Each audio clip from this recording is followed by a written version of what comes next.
So it's not all canvas. No, Mostly canvas. Yeah. It's That's- becoming less and less canvas. Not too many hotel rooms over the years.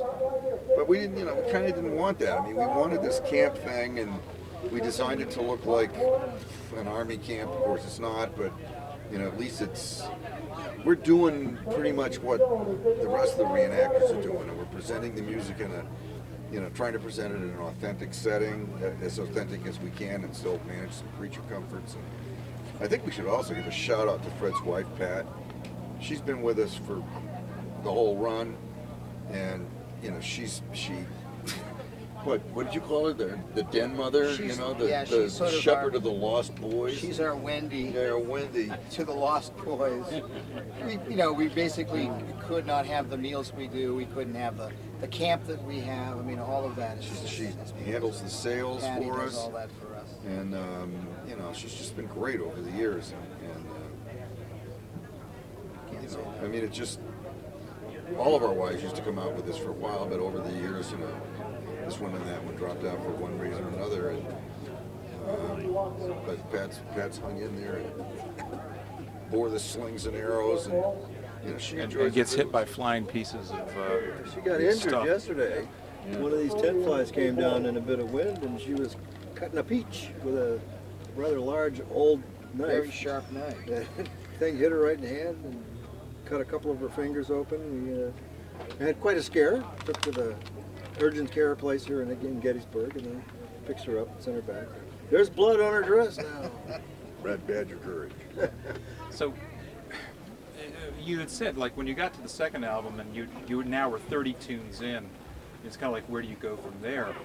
I mean, has it gotten to the point that it's hard to find material, new material to add to the repertoire? Yeah, it's hard to do that. It's also hard to get people, get us, motivated to learn new material, and just the overall thing of trying to get everybody together and rehearse, record. We got to the point where I would record lists of stuff, or another guy that used to be with us would record stuff and send it out. And, what do you think of this? What do you think of that? And we'd pick out some stuff, and then we'd start to play a part and make a digital copy or a CD or something and send it to everybody so you could practice with it.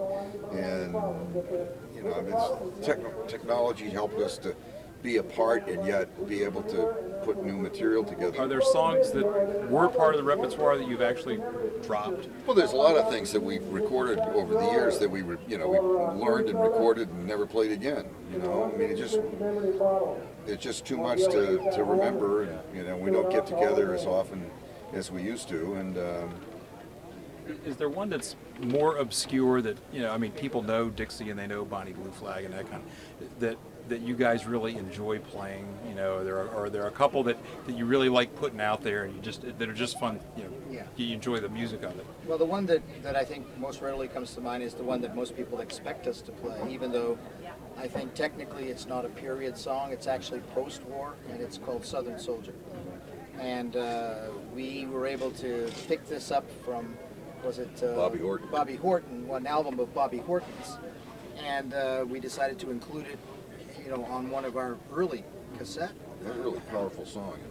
And just the guys in our unit, when they heard it, they said, "My goodness, that's got to be one of the songs you play all the time." And very early on, it became a song that was hardly anyone had ever heard before.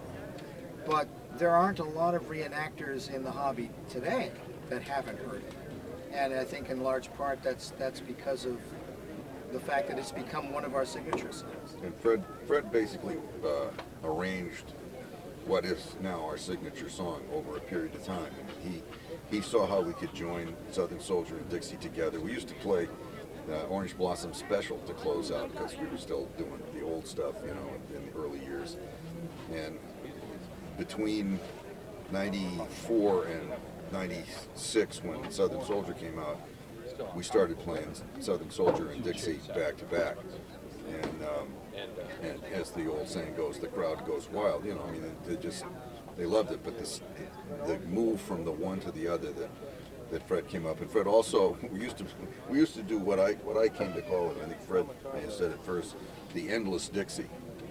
you know, because we did every verse except for one, and with a full break in between each verse. It took the one that's on YouTube. Like takes is 20 like minutes. it takes almost 7 minutes to listen to.